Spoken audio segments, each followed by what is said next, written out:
소설 들려주는 여자. 소들려의 감성 오디오북.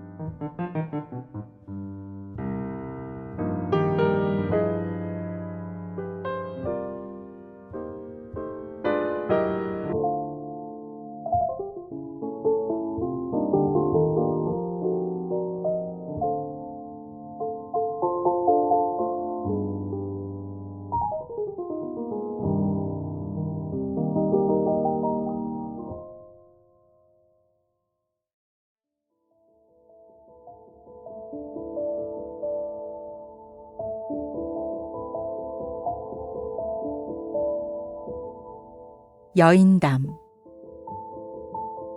김동인.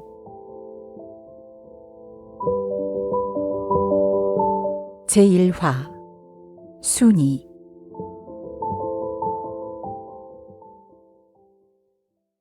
얼마 전의 신문은 우리에게 여인의 가장 기묘한 심리의 일면을 보여주는 사실을 보도하였다. 장소는 어떤 농촌, 거기 젊은 부처가 있었다. 아내의 이름은 순이라 가정하여 둘까. 물론 시부모도 있었다. 시동생도 있었다. 그것은 남보기에도 부러운 가정이었다. 늙은이와 젊은이는 모두 화목하게 지냈다.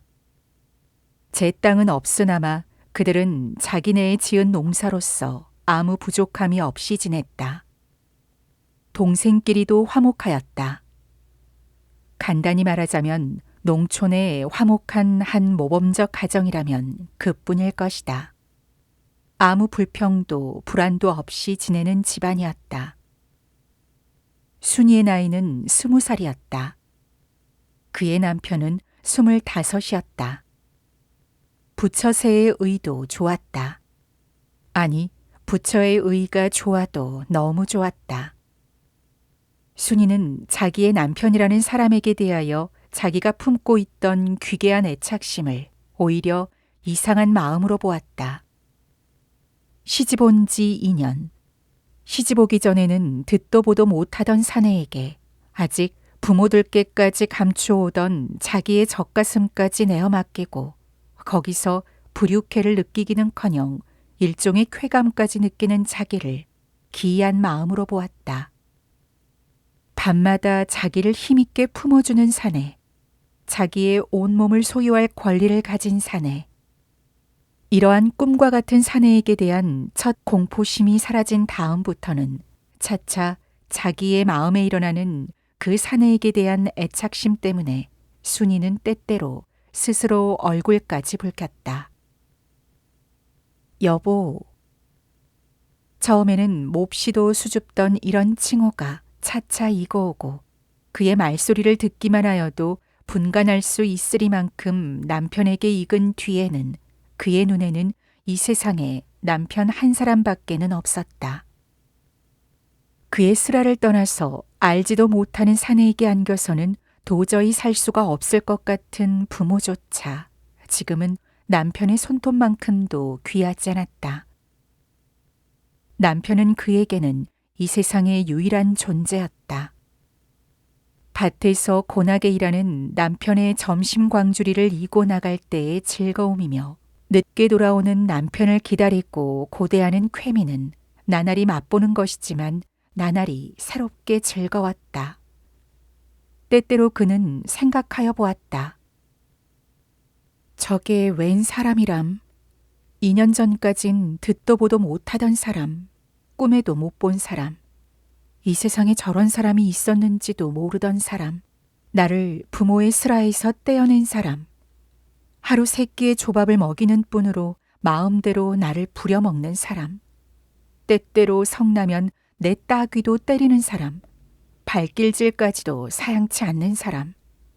그 사람이 곁에 있기만 해도 마음이 편안히 놓이고 밭에라도 나가면 적적하고 장이라도 가면 기다리고, 이렇듯 말하자면 원수 같으면서도 또한 끝없이 알뜰한 저 사람이 대체 누구람.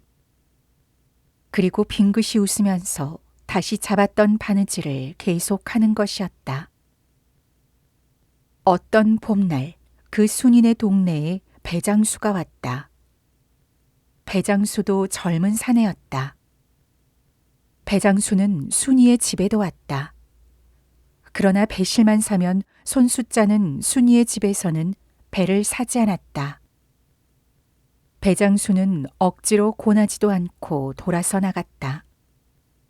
우물에 물을 길러 나갔던 순이는 집 앞에서 배장수를 만났다. 배장수는 순이를 보았다. 순이도 배장수를 곁눈으로 보았다. 그리고 배장수와 눈이 마주친 순이는 얼른 눈을 도로 바로 하였다. 그러나 순이는 배장수의 눈이 자기를 따라오는 것을 느꼈다. 순이는 얼른 물을 항아리에 부은 뒤에 방 안으로 뛰어들어가 거울을 보았다. 그러나 얼굴에는 흙도 먼지도 아무것도 없었다. 순이가 동이에 물을 길어가지고 머리에 이려 할 때 뒤에서 딱하니 혀를 차는 소리가 들렸다. 돌아보니 거기는 배장수가 얼굴에 웃음을 담아가지고 서 있다. 귀찮은 녀석이다. 이렇게 생각하며 순이도 조금 웃어 보이었다. 그런 뒤에 못할 짓을 한 듯이 황망히 동이를 이고 집으로 돌아왔다. 그의 집 뒷뜰에는 세 그루의 복숭아 나무에 꽃이 만개되어 있었다. 집으로 돌아온 순이는 동이의 물을 처분한 뒤에 정신 나간 사람같이 뒷뜰로 나가서 우두커니 서 있었다. 봄날도 좋기도 하다. 이런 생각이 때때로 그의 마음을 스치고 지나갔다. 그러나 그 생각이 그로 하여금 이렇듯 뒷뜰에 서 있게 한 바가 아니었다. 그러면 그의 마음을 지배한 것은 무엇? 그것은 순이로도 몰랐다. 그것은 봄날의 탓일까? 그것은 젊음의 탓일까? 그것은 배장수의 탓일까? 그것은 나무에서 제재거리는 새들의 탓일까? 순이는 알 수는 없었지만 몹시도 근심스러운 듯하고도 상쾌한 듯한 생각이 그의 마음을 이리 주무르고 저리 주물렀다. 저녁 안 짓나? 남편이 그의 등 뒤에 와서 어깨를 툭 칠 때에도 그는 한순간 깜짝 놀랄 뿐 더 움직임이 없었다. 이전과 같으면 에쿠 깜짝이야 하면서 정도 이상의 노적과 애교와 원망을 남편의 위에다 던질 그였지만 이번에는 억지로 조금 웃음을 얼굴에 나타내일 따름이었다. 남편이 그의 얼굴을 굽어보았다. 저녁 어서 지어야지. 봄날도 좋기는 하다. 순이는 치마를 손으로 한번 탁탁 턴 뒤에 돌아서서 부엌으로 들어갔다. 남편은 열적은 듯이 저편으로 가버렸다. 봄날도 좋기도 하다. 몹시 근심스럽고도 상쾌한 듯한 이 한마디의 말은 저녁을 짓는 동안 순이의 머리에 딱 붙어서 떨어지지를 않았다. 때때로 저녁 짓던 손이 뜻없이 멈추고 정신 나간 듯이 먼 산을 바라보고 하였다. 그날 저녁같이 맛없는 저녁을 순이는 아직껏 먹어보지 못하였다. 억지로 두어 숟갈 먹어보고는 숟갈을 내어 던지고 부엌으로 나갔다. 밤이 왔다. 아랫간에서는 시부모와 시동생이 잤다. 윗간에서는 젊은 내외가 잤다. 아랫간과 윗간의 사이에는 문턱이 있을 뿐 문은 없었다. 피곤한 아이들과 늙은이는 곧 잠이 들었다. 코로 들이쉬어서 입으로 내어보는 시아버니의 코 고는 소리와 벼락같이 요란한 시어머니의 코 고는 소리를 들으면서 젊은 내외는 잠시 속삭였다. 그러나 마음이 이상히도 들뜬 순이는 이날의 속삭거림만은 왜 그런지 이전과 같이 달갑지 않았다. 봄날은 좋기도 하다. 이 한마디의 괴상한 말은 끝끝내 그의 마음에서 떠나지를 않았다. 남편도 어느덧 팔을 아내의 가슴에 얹은 뒤에 잠이 들었다. 그러나 젊은 아내는 잠이 못 들었다. 봄날도 괴상하기도 하다. 밝을 때가 거의 되었다. 문득 밖에서 사람의 기척이 들렸다. 그들의 집은 길을 향하여 있는 집. 문 밖을 나서서 토방만 내려서면 길이 있다. 그 길에 사람의 기척이 들렸다. 딱! 혀줄 차는 소리였다. 순이는 몸을 와들와들 떨었다. 무서운 것을 본 듯이 순이는 몸을 훔쳤다. 그리고 보호를 청하는 듯이 양팔을 남편의 목에 걸면서 꼭 남편의 가슴에 안겼다. 가슴에서는 무서운 방망이질을 하였다. 딱딱. 길에서는 채근하는 듯이 또다시 혀를 차는 소리가 들렸다. 순이는 그 소리를 듣지 않기 위하여 이불을 푹 뒤집었었다. 그리고 얼굴을 깊이 남편의 가슴에 묻었다. 별 녀석 다 보겠네. 그는 마음으로 이렇게 부르짖고 있었다. 남편의 팔이 길게 순이의 허리로 돌아왔다. 순이는 그 팔을 놓치면 지옥이라도 떨어질 듯이 꼭 남편의 굳센 품에 안겼다. 여보, 밖에 누가 왔소. 나를 낳으라오. 그는 연하여 속으로 남편에게 호소하였다. 깊이 잠든 남편은 천하가 태평하다는 듯이 긴 숨을 쉬고 있었다. 얼마가 지났는지 한참 뒤에 순이는 머리를 이불 밖으로 내놓았다. 한참을 기다렸으나 이제는 밖에 사람의 기척이 없어졌다. 후. 순이는 안심의 숨을 기다랗게 내어 쉬었다. 그러나 그 가운데는 실망과 기대가 꽤 많이 섞여 있었음을 스스로 부인할 수 없었다. 인전 갔다 하는 안심 가운데는 망할 녀석 벌써 갔다 하는 원한이 꽤 많이 섞여 있었다. 한참 뒤에 순이는 뒷간에 갔다. 특별히 뒤가 마려운 바는 아니었지만 뜰 안에라도 한번 나가보고 싶어서 간 것이었다. 뒷간에서 돌아오는 길에 순이는 복숭아 나무 아래 섰다. 꽃틈으로 부연 달이 보였다. 별빛조차 그윽하였다. 봄은 하늘에도 무르익었다. 봄날도 좋기도 하다.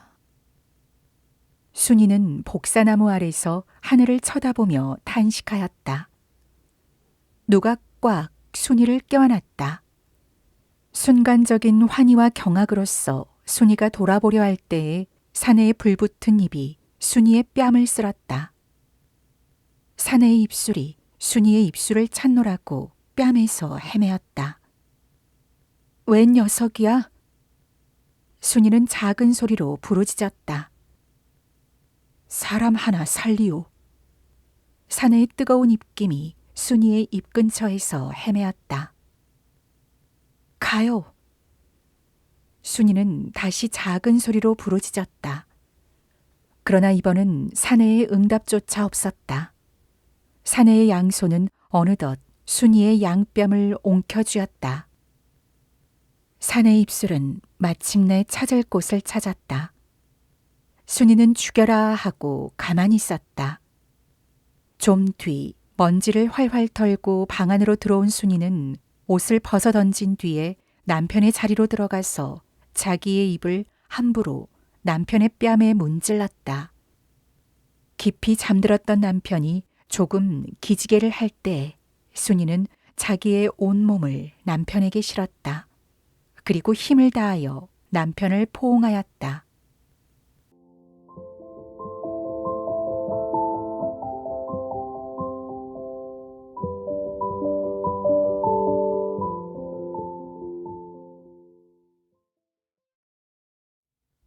이튿날은 장날이었다. 시부모는 밭에 나갔다. 남편은 장을 보러 가려 하였다. 장으로 가려는 남편을 순이는 한사코 말렸다. 몸이 편찮으니 좀 곁에 있어줘요. 이렇게 애걸도 하여 보았다. 장 볼 건 건넌집 아주버니한테 부탁하고 하루만 쉬어요. 그만 장을 보러 이 십리를 갈까. 이렇게 이론도 캐어보았다. 내 당부를 한 번만 들어주구려. 지독히도 듣기가 싫소. 이렇게 나무람도 하여 보았다. 이상한 공포감에 위협받은 순이는 오늘은 집에 혼자 있기가 싫었다. 시동생들이 있다 하나 아직 어린애들. 누구든 어른이 한 사람 있어주지 않으면 그는 무엇이 무서운지 무서웠다. 그 집을 찾아오는 사람이 있을 때마다 순이는 몸을 흠칫하며 놀랐다. 아내가 한사코 말리는데도 불구하고 남편은 장으로 갔다. 자기가 가지 않으면 안 될 일이 있다고 뿌리치고서. 남편이 장에 간 뒤에 순이는 문을 꼭 닫고 시동생들이 밖에 못 나가도록 타이른 뒤에 아랫목괴 모퉁이에 베겨 앉아서 가슴을 떨고 있었다. 어린 시동생들이 큰 소리로 농들을 할 때에도 순이는 깜짝 놀라면서 아설하고 손을 젓고 하였다. 조그만 소리라도 밖에까지 새일세라 하였다. 너 어제 배장수 봤지? 이런 말을 순이는 큰 시동생에게 물어보았다. 응, 봤어. 사느라도 이쁘게 생겼지. 이쁘긴 쥐코 같은 것. 시동생은 이렇게 결론하여 버렸다. 순이는 그 시동생에게 눈을 흘겨 보였다. 그러나 곧 자기 스스로 자기 말을 취소하여 버렸다. 그렇지, 이쁘긴 못이 이뻐, 멍텅구리지. 너의 형님이나 어머님한테 내가 배장수가 이쁘더라던 말을 했다가는 쳐 내쫓으리라. 그리고 눈이 둥그렇게 되는 시동생을 내버리고 돌아앉아 버렸다. 또 밤이 이르렀다. 시부모와 시동생은 여전히 먼저 잠이 들었다. 그것을 기다려서 아내는 이불을 끌어당겨 남편과 자기의 머리까지 막 쓴 뒤에 입을 남편의 귀에 갖다 대고 소근거렸다. 오늘은 하룻밤 자지 말고 이야기로 세웁시다. 왜 그러느냐는 남편의 질문에 순이는 유난히 무서워서 누가 깨어 있어 주지 않으면 못 견디겠노라 대답하였다. 남편은 아내의 등을 쓸었다. 어린애, 무섭긴 뭐가 무섭담. 그러면서도 남편은 아내를 힘있게 안아주었다. 아내는 싱겁게 씩 웃으며 머리를 남편의 가슴에 묻었다. 한참 뒤에 아내의 허리에 걸려있던 남편의 팔은 힘없이 미끄러졌다. 고난 그는 어느덧 잠이 든 것이다. 아내는 남편의 옆구리를 주먹으로 찔렀다. 남편은 펄떡 깨었다. 오늘 하루만 세워줘요. 순이는 울다시피 이렇게 애원하였다. 그러나 노역에 피곤한 남편은 한마디의 말을 겨우 낼 뿐 또다시 잠이 들었다. 차차 밤이 깊었다. 문 밖에서는 또 혀를 차는 소리가 들렸다. 어젯밤에 순이를 놓아줄 때의 약속에 의지하여 배장수가 또 온 것이었다. 순이는 뒤집어 썼던 이불을 더 엄중하게 썼다. 그러나 비록 더 엄중히 썼다 해도 순이는 밖에서 또 무슨 소리가 날까 하고 온 신경을 귀에 모으고 기다렸다. 딱딱. 밖에서 또 채근하는 소리가 들렸다. 순이는 흐늘흐늘 일어났다. 옷을 주워 입고 밖으로 나갔다. 밖 행길에는 배장수가 순이를 기다리노라고 이리저리 거닐고 있었다. 순이는 문 밖에 나서면서 벌써 배장수를 보았지만 나는 너를 보러 나온 것이 아니다. 라는 듯이 배장수 앞을 지나서 저편으로 갔다. 여보.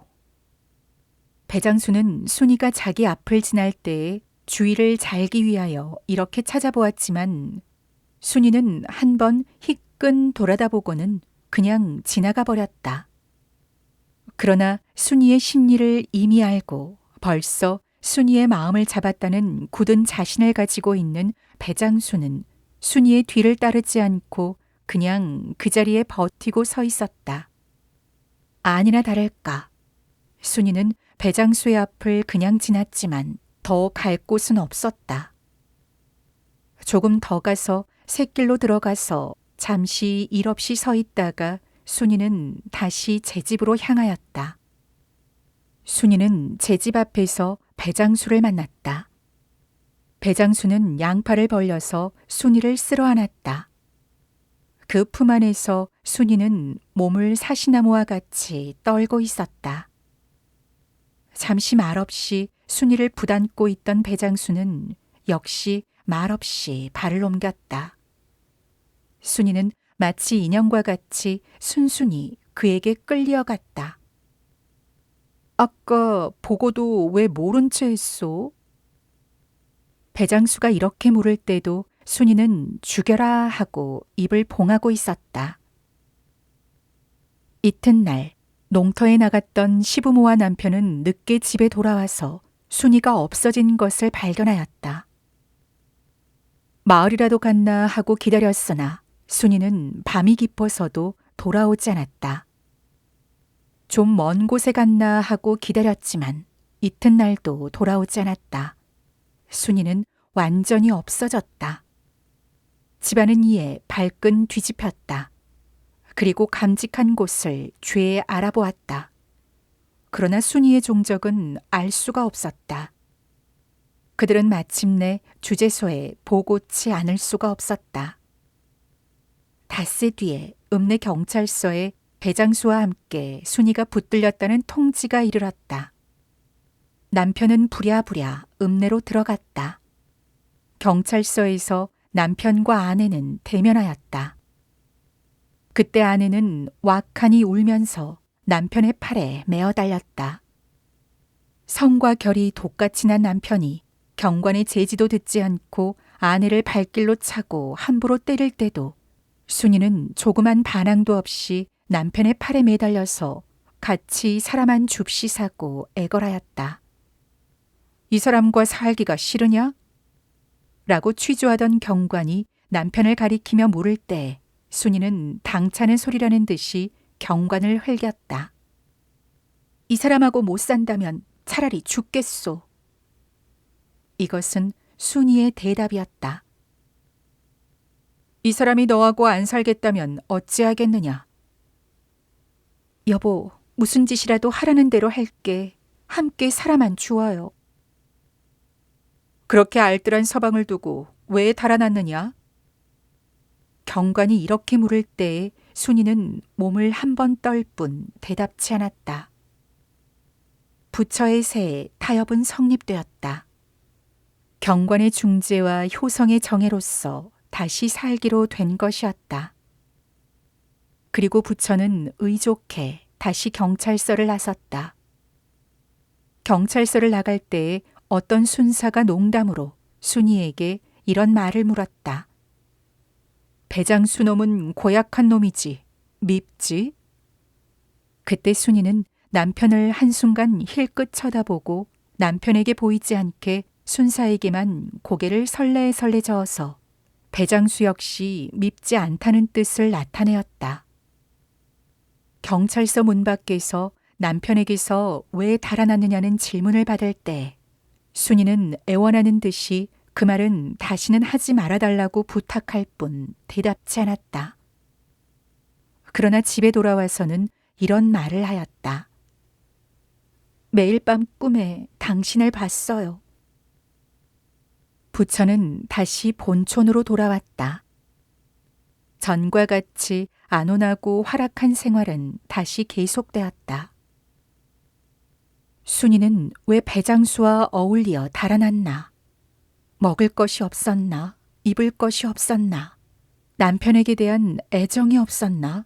시부모가 학대를 하였나? 시동생이 귀찮았나? 생활에 대한 불평이 있었나? 혹은 뒤뜰의 복사나무가 보기가 싫었나?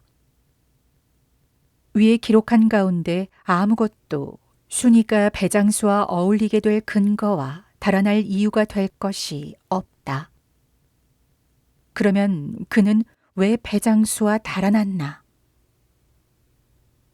여인은 수수께끼다.